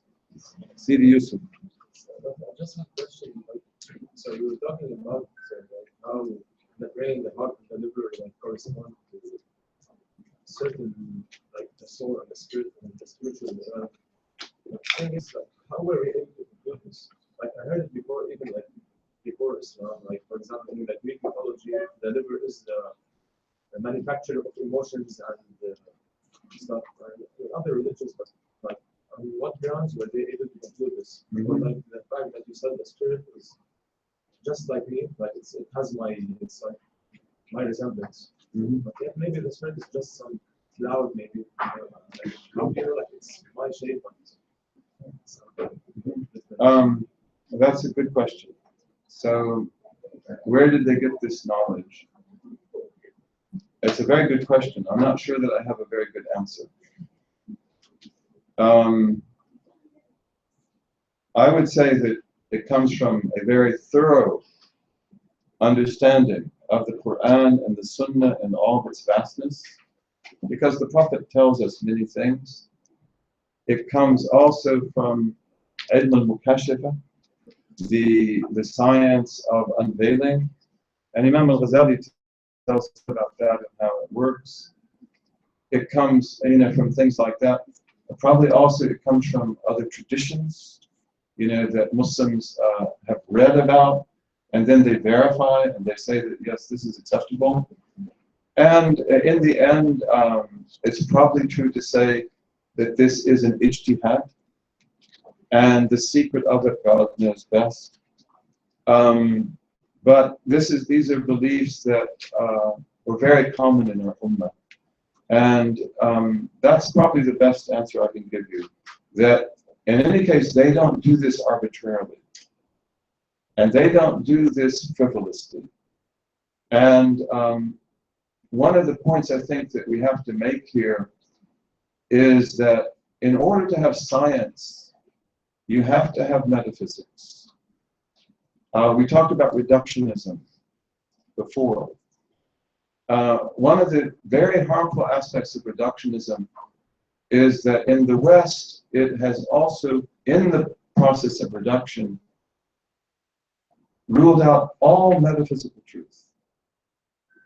For example, if you look at Big Bang Theory, which is, by the way, a theory that's probably not going to last much longer. It's got big contradictions in it. But the idea that the world begins at this point of infinite mass, of course, there can't be a point of it. There can be a beginning when there's nothing. But some scientists would say, in fact many, that Big Bang, they believe it to be true. And I don't know what the truth of it is. There is some truth there without question. That this proves creation from nothing. And that's what Muslims, Jews, and Christians all believe. That God creates from nothing. Creation is an act of God's will and power and infinite knowledge and mercy. And then you have other astrophysicists, like one named Boyle, for example, is very famous. When he heard that, he would say, there shall be no metaphysical intrusions into physics. It's absurd. Even calling it Big Bang is metaphysics. It's bad metaphysics. So, the thing is that what we don't understand today, given the nature of our secular educations, is the metaphysical nature of the world. And so these are people who did have that. And therefore they functioned in a different intellectual world. And they studied the liver, and they studied the brain, and they studied the heart. And they did this profoundly. But they did it with tools that we today often don't have any understanding of at all. The idea of microcosm, macrocosm, big man, big woman, little woman. These are all things that enable these people to reach these conclusions, and they don't all agree on these things. Even when we talk about the aql associating with the brain, some of them did that and didn't really pay much credit to the heart. Others focused on the heart. So this is not qat'i. This is not, and this is not knowledge either that is essential to your salvation. The main point here, though, is that your spiritual self, your moral self, your ethical self, is fundamentally connected to your biological and physiological self. Yes? In terms of his question, I just wanted to say that I went back to school in order to study human development. And what I found throughout the course of my studies is that people are trying to cobble back together again a less reductionist, a less compartmentalized understanding of human psychology. And to the point where they're, in a way, recreating the religion that they pulled from the very academic system in the first place, bringing in things like mindfulness practices, gratitude practices, and they're aiming to teach them across the K-12 school program, realizing that there is value in contemplative practice.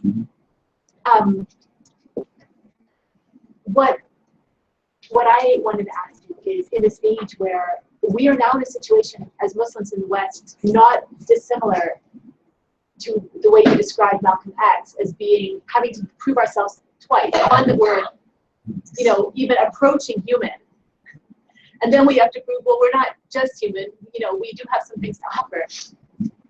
What are your recommendations given this incredible time of Islamophobia for us to retain the confidence to go forward as Muslims into practice? Because what you're talking about in terms of controlling our anger, and this is deep commitment to spiritual practice with all of our human faculties. To do this in an age where people are suggesting that we're not even human. That's really, really good. And I appreciate it very much. I hope everybody, especially the people online, could hear your comments. And I hope, Brother Yusuf, you were able to follow it also. That's very, very good. Very, very good. And you know, for example, even in the critique of science, the best critiques of science are by Westerners themselves. And in the philosophy of science, Westerners have incredible insights. And so we actually build on that. And, you know, they know, for example, the effect of the instrument. You know, that, you know, modern science is instrumental and it uses mathematics. Okay, so what is the effect of that instrument? Because the instrument changes everything. And here you have brilliant speculation, which is highly metaphysical also. So there are a lot of developments that are very positive, and a lot of Westerners in our secular university understand that this is not working. This is not going to work, and we have to say credit to them. Inshallah, it will get better. Now, what do we do? Because as our sister said, what is your name? Huh? Claire. So as our sister Claire said, you know, the black man and black woman in white supremacist society, especially in my country, they had to prove themselves every time, over and over again, and they had to prove themselves twice. You know, and they call this double consciousness. Dr. Jackson, Abdul Hakim Jackson, who's one of the most brilliant members of our community in the United States, and he's African American, he is an incredible thinker. He talks about this a lot. After 9/11, he told us all that the door of whiteness has been closed for you. And also speaking even to people like many of you, the people of Greater Sham, because many of you are essentially, in the way you look, Europeans. And so you look just like other white people. Even when the sister talks, or if that sister there were to talk, I know from Claire that probably you're not Lebanese, or you are Lebanese. No, I'm not. Okay, but see, I wouldn't be able to tell by looking at her. Just like this sister's English, but I wouldn't know that if she didn't tell me, because she could pass for Lebanese and for Syrian and you know, for Greater Syrian. So he said, and for you too, the door of whiteness has been shut in our country. So now we have to prove ourselves, and it's very difficult. And you have good neighbors who've known you for 13 years, Christians, you know, who have always been respectful, and we've been respectful to them. But now they maybe are afraid, even if you know, can I really trust him?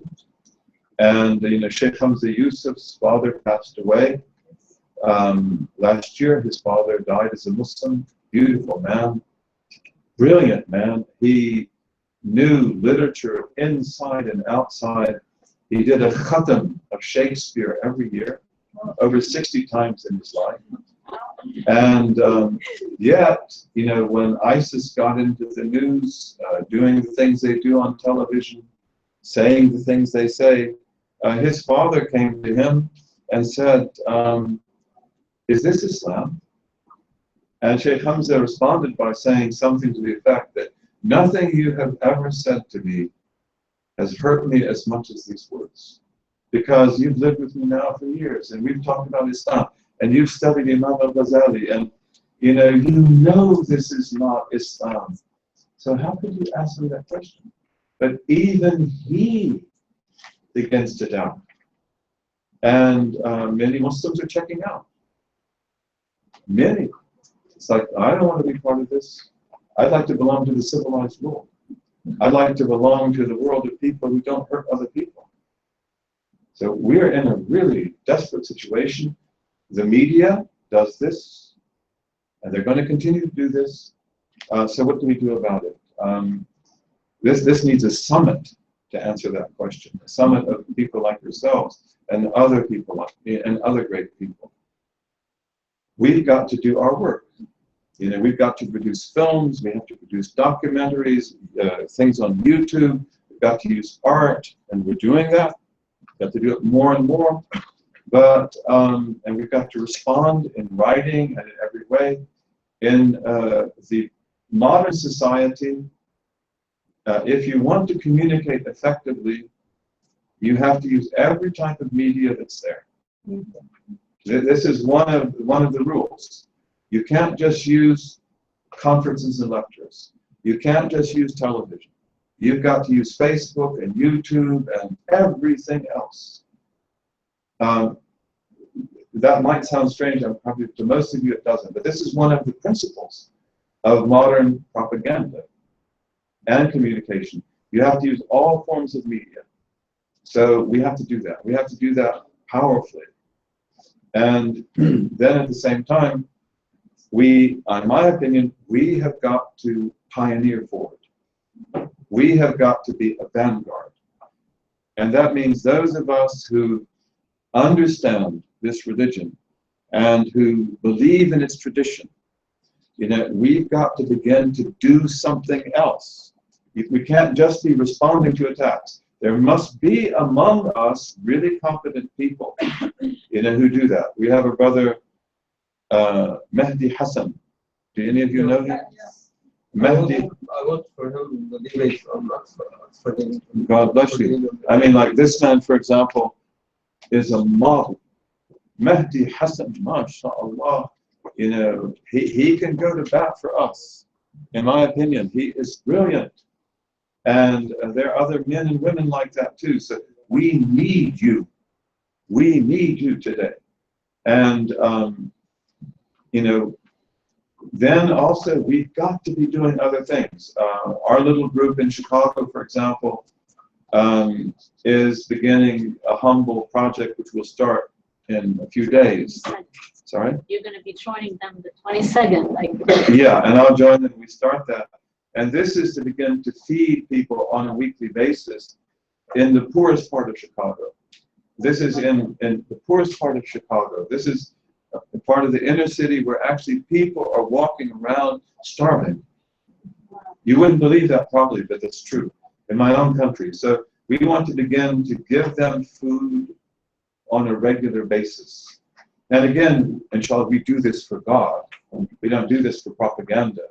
But we and this winter, for example, we took part in a effort to get sleeping bags, to the homeless, because in Chicago we have thousands of homeless people. They've got nowhere to go, and it was going to get freezing that night, way below zero. They'll die. And so, alhamdulillah, we raised money, and we worked with other groups on this. So this one is going to be us. We wanted this to be our baby. But, we work with these other groups, and so we bought sleeping bags, and we went to Wacker Drive, and we handed out sleeping bags so that people won't starve, that they won't freeze. And this is our obligation. We have to do things like this. And we've got to be actively involved in good. And we do it for the sake of God and for the sake of goodness, not because this will be good propaganda. But one of the things I believe in very strongly is that we need to begin to create communities that are organic. I mean by organic, that have everything in them that they need to be little societies. And they need to be in the inner city. And they need to be in the system. And this is something we're actually studying indirectly in our Zawiya in Spain this summer, Tending the Earth, the art of living with God's creation. Because Muslims have an incredible tradition of husbandry. So this is about environment. This is a dynamic way of being involved in environment, bringing our cities back to life. And in fact, even in giving the name to the Zawiya, Tending the Earth, the art of living with God's creation, we didn't want to mention the word environment, And we didn't want to mention the word Islam or Muslim because, first of all, environment is used too much today. It's hackneyed, but also like we have the best environmental law and the worst practice of all. So who are we to talk about that? It's like, let's leave our name out of it. We don't deserve to be in the title yet. Maybe tomorrow, but you know, we need to be in the environment. We need to, and you know, there are dynamic things we can do. Even, and of course, you have many people in the West, in particular, and also in places like Japan and elsewhere, who want to create beautiful organic communities. In Malaysia, you have people doing that, and probably here you do too. I don't know, but I wouldn't be surprised. And the thing is that often the Westerner who is thinking about doing something environmentally healthy or sound, they want to get off the grid. In other words, let's find a beautiful mountain, let's go there, beautiful lakes, the stars at night, and we'll live happily ever after. If I could live like that, I'm gone. If I could, I would have gone a long time ago. You know, it's like, you know, but in Islamic law, the priority is not to get off the grid, it's to get in the grid. And that's why in building these kind of organic communities that have to have land, water, and food, Islamic law, land, water, and food, you want to be in the city. That's top priority. And especially, like I prayed today at the Mosque of Imam al-Awza'i, and I was told by my wonderful brother who took me, you know, that this is one of the poorest parts of Beirut. So this would be a place to do it. Bring Beirut back to life there. And again, don't push the people out. Help the people. Because gentrification is, you probably know the word, in my country and also in some other countries as well, is really an ugly word. That you're going to just you're going to sweep the poor people out with the garbage, and then you're going to take this beautiful land back because you're sick of your commute, and you're going to build apartments that only the wealthy or the upper middle class can rent. That's not a solution. You know, it's like we want to bring the inner city back to life. In traditional Islamic law, most people had walls around their houses. And in Islamic law, you were not allowed to decorate your wall. You paint it white or you paint it light blue or something like that. You're not allowed to decorate your wall. Your house on the inside can be a palace. You know that even the king of Persia wouldn't have the likes of. But your wall, no.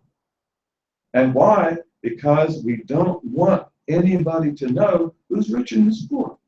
And we want you to be able to live next door with the poor. And that's why in the history of Islamic law, you'll have legal questions come up like, if my jasmine goes over the wall, is it ornamentation? If it is, I have to cut it. And the judges I know anything about, they say that no, because it perfumes the street. Because we have to protect our streets from sound pollution, from bad smells and odors, and you know, from other things like that. So this one point that we want to build these communities, but in the city. I mean, like our city of Detroit. I'm not from Detroit, but it's one of our cities in the United States. Detroit. I've taken, you know, like Habib Umar. I took him to Detroit and showed him like this. Look, all these buildings are boarded up. They're boarded up, and you know, most of the city is shut down and dead. So we could bring that back to life. We could make it green, and these are the kinds of things we need to be doing something. We've got to be advocates for something good. And we're finished now with the time, but in Islamic history, Islam spreads wherever it goes. It never, ever finds an environment where it will not find a welcome among the people, whether they're Buddhists, Hindus, Confucianists, Taoists, or whether they are animists, whatever they may be. Wherever we went, we were the welcomed one. And ultimately, they come into this religion. It usually comes in hundreds of years. It usually takes hundreds of years. But one of the secrets of that success was that we solved problems no one else could solve. And today, really, even in the environment, I'm ashamed to speak about the environment because I do nothing. But we could put the environment on a sound foundation.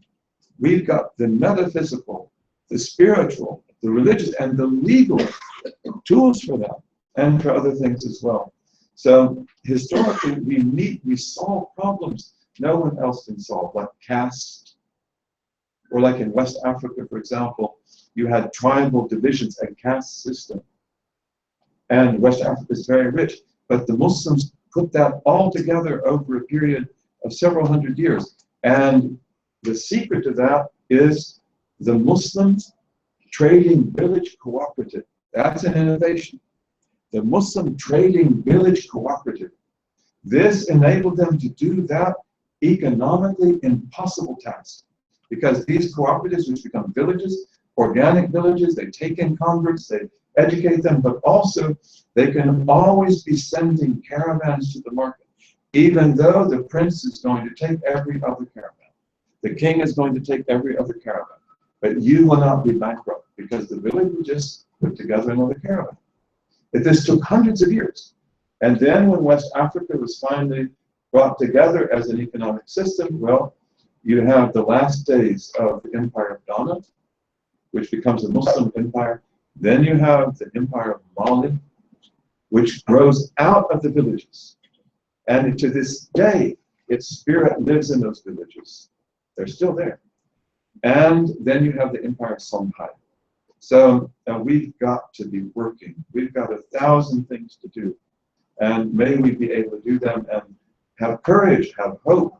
But we've got to work. اللهم وفقنا بما تحبه وترضاه وجعلنا من عبيدك السعداء وأمتنا على كلمة الهدى علمنا ما ينفعنا ووفقنا للعمل بما علمتنا به واجعل ما نحن فيه خالصا مخلصا لوجهك الكريم يا رب العالمين. اللهم اجعل تجمعنا هذا تجمع مرحوما وتفرقنا بعده تفرقا معصوما لا شقيا منا ولا محروما. ربنا آتنا في الدنيا حسنة وفي الآخرة حسنة وقنا عذاب النار. So good to see you and thank you for coming. You honor us by coming.